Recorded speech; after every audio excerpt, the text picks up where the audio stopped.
So our today topic is based on the articles.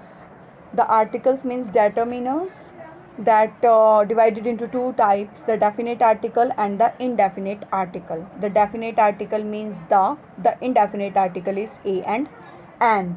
So there are some other articles. First is demonstrative articles. Demonstrative articles. So demonstrative articles is also divided into two types, these, that. These is based on the singular, that is based on the singular, but the difference between these and that, these और that demonstrative articles हैं और these का use आप singular में करते हो, singular noun के साथ, पर वो चीज़ आपके काफ़ी नज़दीक होती है, नियर. बट दैट आप सिंगुलर में तो करते हो, बट दैट वो चीज़ आपसे काफ़ी दूर होगी. As an example, this building is new.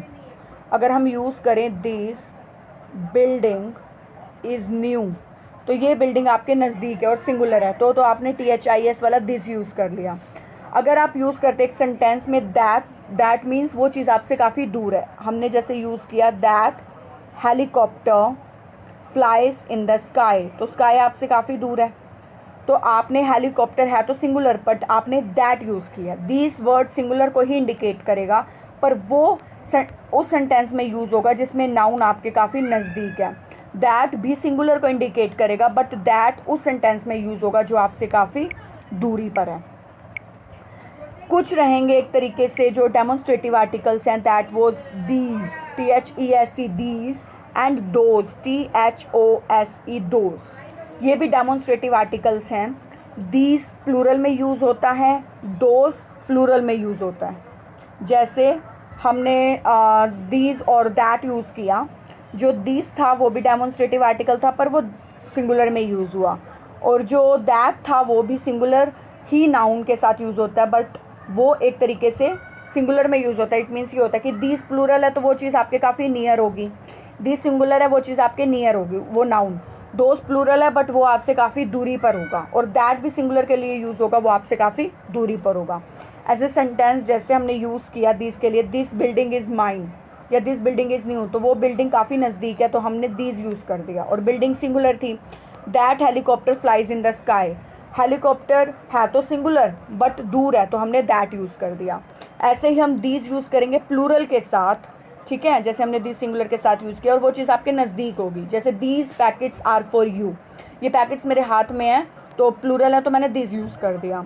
Those word आप प्लूरल के साथ, प्लूरल के नाउन के साथ ही यूज़ करोगे, बट वो दोज काफ़ी दूरी पर होगा. जैसे मैंने बोला दोज काइट्स लुक ब्यूटीफुल, वो काइट्स काफ़ी सुंदर लग रही है, वो काइट्स स्काई में है तो स्काई दूर है, तो मतलब वो काइट्स आपसे दूर है, बट प्लूरल में है, दूर है, तो आपने दोज यूज़ कर दिया. Same like that. अब रहेंगे पोजेसिव आर्टिकल्स, POSSESSIVE, ये हैं पोजेसिव आर्टिकल्स. जैसे हमने डेमोन्स्ट्रेटिव में दीज, दैट, दीज, दोज किया, पोजेसिव आर्टिकल्स रहेंगे माई, हर, हिज, इट्स, ये सभी रहेंगे possessive articles. Possessive articles, all the highlighted words are possessive and show possession, और ये सभी चीज़ें आपको पोजेसन बताएंगी. We can use them before both singular and plural noun, आप इन सभी का यूज़ सिंगुलर और प्लूरल दोनों नाउन से पहले कर सकते हैं. जैसे मैंने बोला हिज बुक, हिज वॉलेट, मैंने बोला her sandals, after that her laughter, his coffee. एक चीज़ का आपको और ध्यान रखना है कि आप जो पोजेसिव नाउन्स हैं उनका यूज़ आप एक तरीके से काउंटेबल में भी कर सकते हैं, और इनकाउंटेबल और अनकाउंटेबल और काउंटेबल दोनों में कर सकते हैं. अगर मैं बात करूँ काउंटेबल और अनकाउंटेबल की, काउंटेबल मतलब जिसे आप गिन सकते हो, अनकाउंटेबल जिसे आप काउंट नहीं कर सकते, उनमें भी आप सिंगुलर प्लूरल के हिसाब से possessive articles means its, his, her, इन सब का यूज़ आप कर सकते हैं. उसके बाद थर्ड रहेगा आपका डिस्ट्रीब्यूटिव आर्टिकल्स.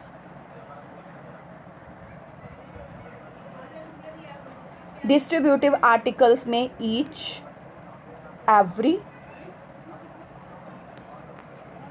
आइदर, नाइदर, ये 4 आपके कौन से आर्टिकल रहेंगे, डिस्ट्रीब्यूटिव आर्टिकल्स। अब देखिए each and every, what is the difference between each and every. Each का यूज़ आप करते हो जब आपको एक एक चीज़ को सेपरेटली शो करना होता है, ठीक है। जैसे मैंने एग्जांपल दिया, talk to each child separately, मैं हर एक बच्चे से अलग अलग बात कर रही हूँ तो मैं ईच यूज़ करूँगी। अगर मैं पूरे ग्रुप की बात करूँ, होल ग्रुप की बात करूँ, और वो ग्रुप एक तरीके से अनकाउंटेबल है, मतलब मैं उसे नहीं गिन सकती, काफ़ी बड़ा ग्रुप है, अगर मैं पूरे इंडिया की एक तरीके से बात करूँ तो मैं बात करूँगी एवरी की। आइदर मीन्स होता है वो आप पॉजिटिव एस्पेक्ट में करेंगे, जो चीज़ उस टाइम प्रेजेंट है। नाइदर मीन्स नो, जो चीज़ उस टाइम प्रेजेंट नहीं है या अवेलेबल नहीं है। एज एन एग्जाम्पल अगर मैं आपसे बात करूँ ईच की, EACH, तो ईच में आपको ये पता लग जाएगा कि आप हर एक थिंग का सेपरेटली रूप से यूज़ कर रहे हैं, जिसमें आप एक एक पर्सन के बारे में इंडिविजुअली बात करते हैं। एवरी, अगर मैं बात करूँ एवरी की, तो आपको ये चीज़ क्लियर होगी कि एवरी में आप होल ग्रुप की बात कर रहे हैं, मीन्स कंप्लीट इंडिया या कंप्लीट वर्ल्ड की आप बात कर रहे हैं। Same like that, as an example अगर मैं आपको दूँ ईच एंड एवरी का, तो ईच एंड एवरी का एग्जाम्पल रहेगा टॉक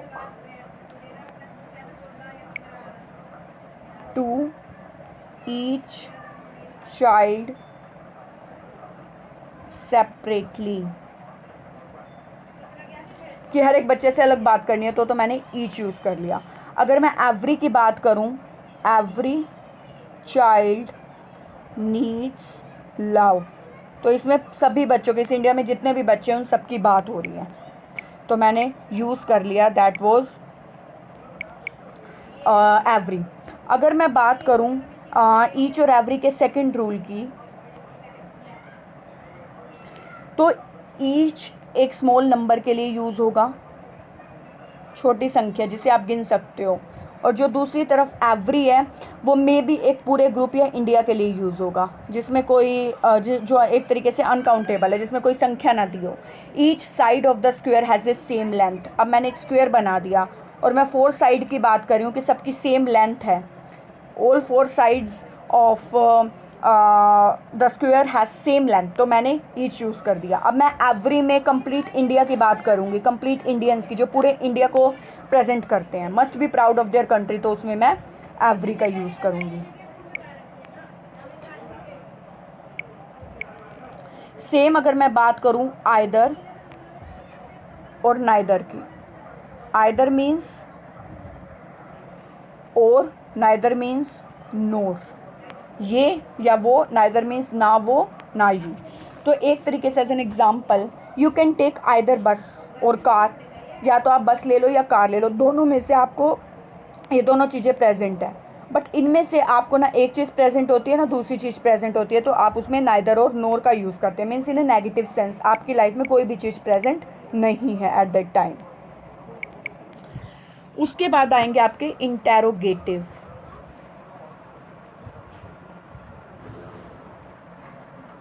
इंटेरोगेटिव का आपको क्लियर है कि आपको इंटेरोगेशन का मार्क दे रखा होगा और आपसे क्वेश्चन पुट होगा सेंटेंस में।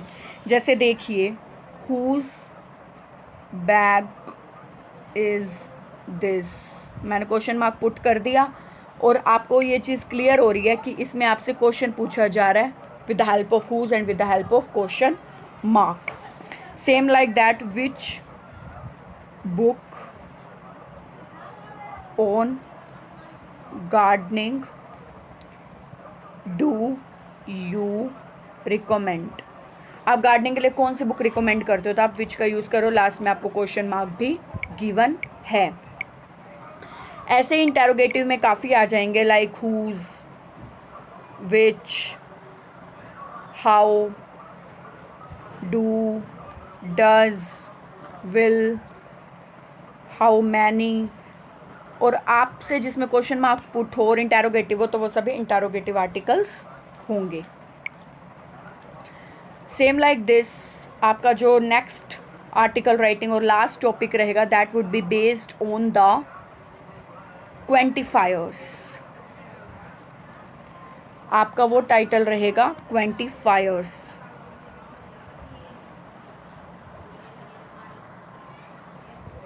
क्वांटिफायर्स के अंदर आपको क्लियर होगा कि क्वांटिफायर्स के अंदर सम, एनी, मच, मैनी।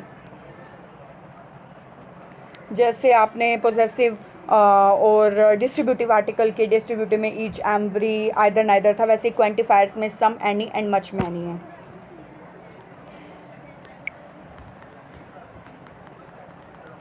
तो अगर हम बात करें सम की, जो क्वांटिफायर्स आर्टिकल रहेंगे सम,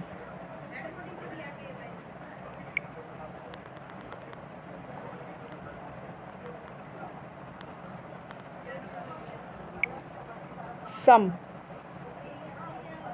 तो जो सम है, सम का फर्स्ट रूल रहेगा कि सम हमेशा आपके लिए अफर्मेटिव सेंटेंसेस में यूज़ होता है। अफर्मेटिव मतलब सिंपल सेंटेंसेस में। और जो एनी होगा वो यूज़ होगा इंटेरोगेटिव सेंटेंसेस में एंड नेगेटिव सेंटेंसेस में।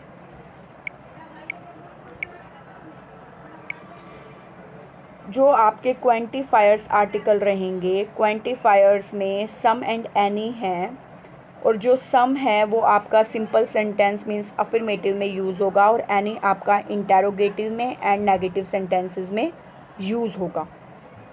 आपको इन चीज़ों का ध्यान रखना है। जैसे सम का एग्जांपल होगा some boys are in the library, कुछ बच्चे लाइब्रेरी में है, तो ये एक सिंपल सेंटेंस है। अगर मैं एनी का यूज़ करूँ तो मैं यूज़ करूँगी is there any tea in the kettle, is there any tea in the kettle, तो लास्ट में इंटेरोगेशन मार्क आएगा। तो सम का यूज़ आप सिंपल में करोगे, एनी का किसी भी इंटेरोगेटिव या नेगेटिव सेंटेंसेस में आप उसका यूज़ करोगे। सेम वैसे बात होगी मच एंड मैनी की। मच का यूज़ आप करते हो क्वांटिटी बताने के लिए, मात्रा, किसी चीज़ की अगर आपको मात्रा बतानी है तो आप मच का यूज़ करते हो। मैनी का यूज़ आप करते हो नंबर बताने के लिए, मीन्स संख्या बताने के लिए। सेम लाइक दैट आप इनका यूज़ करोगे काउंटेबल में। मच का यूज़ तो आप क्वांटिटी बताने के लिए अनकाउंटेबल में करोगे, बट नंबर का यूज़ तो आप काउंटेबल में करोगे, जिसको आप गिन सकते हो, और क्वांटिटी को तो आप गिन नहीं सकते। जैसे मैंने बोला मच शुगर मैनी स्टूडेंट्स, तो मैनी स्टूडेंट्स तो नंबर में आएंगे, मच शुगर तो नंबर में नहीं आएगा, that was uncountable. As an example of much, as an example of much and many. Much का यूज़ आप करेंगे क्वांटिटी बताने के लिए, मैनी का यूज़ करेंगे आप नंबर बताने के लिए। मच अनकाउंटेबल है, many countable. As an example of much, much knowledge, जो नॉलेज है वो नहीं गिन सकते, वो अनकाउंटेबल है, तो आप मच के साथ नॉलेज से पहले मच का यूज़ करेंगे। मैं मैनी का यूज़ करूँगी मैनी ड्रेसेस, तो ड्रेसेस काउंटेबल है और नंबर बता रही है तो आप मैनी का यूज़ करेंगे। So these are the examples and the rules of the demonstrative to quantifiers articles.